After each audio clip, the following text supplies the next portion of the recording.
The first thing she said wasn't my name. It wasn't sir. It wasn't even a question. "You need to leave, now." Her voice cut through the lobby like a snapped branch, sharp, confident, already convinced I'd obey.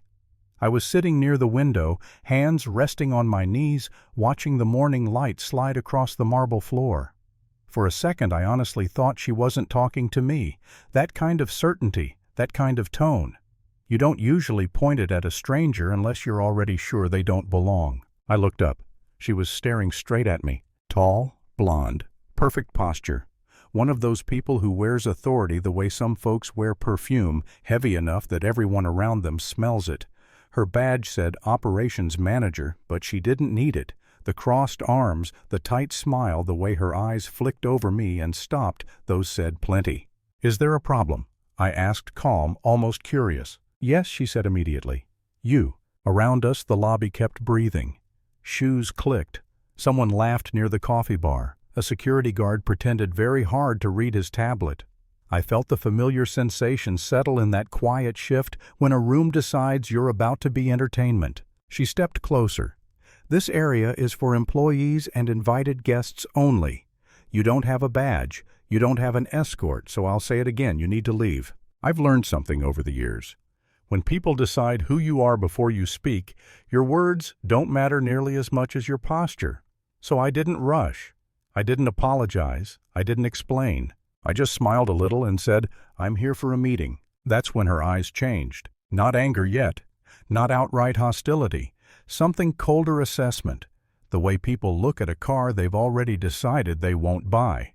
Her gaze dropped just for a moment to my wheelchair, then back to my face, then down again slower this time, like she was confirming a theory. "A meeting," she repeated louder than necessary. "With who?" "Leadership." She laughed. Not a big laugh, a breathy one. "Right, and I'm supposed to believe that." I shrugged. "You don't have to believe anything. I'm happy to wait." That's when the room started to tilt. Not physically, socially. A few heads turned. A woman at a nearby desk slowed her typing. Someone near the elevators stopped pretending to check their phone. The manager straightened, clearly aware she now had an audience. "We don't have a waiting area for unauthorized visitors," she said. "And we definitely don't allow loitering." Loitering. Interesting word choice. "I'm not loitering," I said. "I'm early." She leaned in slightly, lowering her voice in that way people do when they want to sound reasonable while being anything but. "Listen, I don't know what game you think you're playing, but this is a private building. If you don't leave on your own, I'll have security escort you out." Behind her, the security guard shifted his weight. Didn't move forward. Didn't move back. Just waited. I felt it then. That familiar tightening in my chest. Not fear. Not even anger. Recognition. I'd been here before, not this lobby, not this building, but this moment. The moment where you realize the conversation isn't about rules or safety or policy, it's about permission. Who gets it? Who doesn't? "Could I make a quick phone call?" I asked, "just to clear things up?" Her jaw clenched. "No." I blinked. "No, no," she repeated. "You've already taken enough time. You need to go." A young woman at a desk nearby met my eyes for half a second. Then she looked away. I didn't blame her. I'd worn that look before the look of someone calculating the cost of speaking up. I exhaled slowly. "You're making this bigger than it needs to be." Her eyes flashed. "No, you are." She turned slightly, projecting her voice now. "Attention, this individual is refusing to comply with building policy." Just like that, the lobby went quiet. Not silent, but hushed the way places get when everyone's pretending not to stare while absolutely staring. "If you don't leave immediately," she continued, "I'll contact the police." There it was. The word people reach for when they want to feel powerful. I sat up straighter. "I'd like to speak to your supervisor." She scoffed. "My supervisor doesn't deal with trespassers." Trespasser. Another interesting word. I noticed the way she stood angled slightly away from me, chin lifted like she was already rehearsing how she'd tell this story later. I noticed the way the security guard avoided eye contact. I noticed my own hands steady, relaxed, resting where everyone could see them. I could have ended it right there.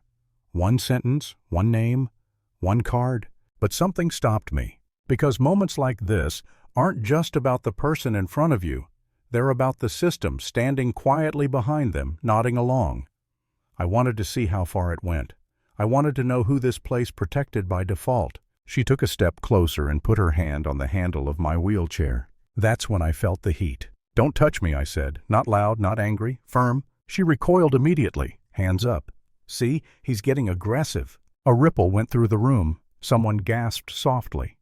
The security guard finally stepped forward, uncertainty written all over his face. "Ma'am," he said carefully, "maybe we can slow this down." "No," she snapped. "We're done slowing down." My phone buzzed in my pocket. I didn't look at it yet. I already knew what it would say. I reached into my jacket instead and pulled out a simple card, dark, clean, heavy.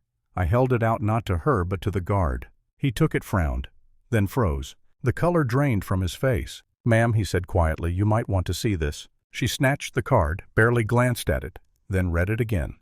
Her mouth opened slightly, closed, opened again. "What is this?" she asked, her voice suddenly smaller. Before I could answer, the elevator behind us chimed.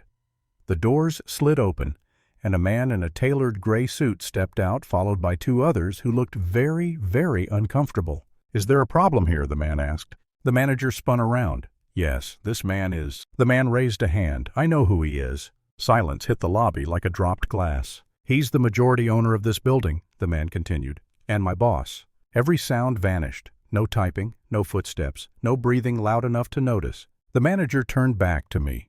Her face had gone pale, then flushed, then pale again. I didn't know," she stammered. "If I had known." "That's the point," I said gently. She opened her mouth, closed it, looked around desperate now, like the room might offer her an exit. "I treated you the same way I treat everyone," she insisted weakly. I met her eyes. "No, you treated me the way you thought you could." I turned to the room instead, to the people who'd watched, to the ones who'd looked away, to the ones who'd wanted to say something but didn't. "I didn't come here to make a scene," I said. "And I don't need an apology." I handed the card back to the guard. I just needed to see how things work when no one thinks it matters. I rolled toward the exit. The automatic doors slid open, letting in the noise of the city horns' voices, life continuing exactly as it always does. Behind me no one followed, no one spoke. Outside the air felt different, lighter, not because I'd won but because I'd stayed myself. I paused on the sidewalk for a moment, watching people pass who had no idea what had just happened inside.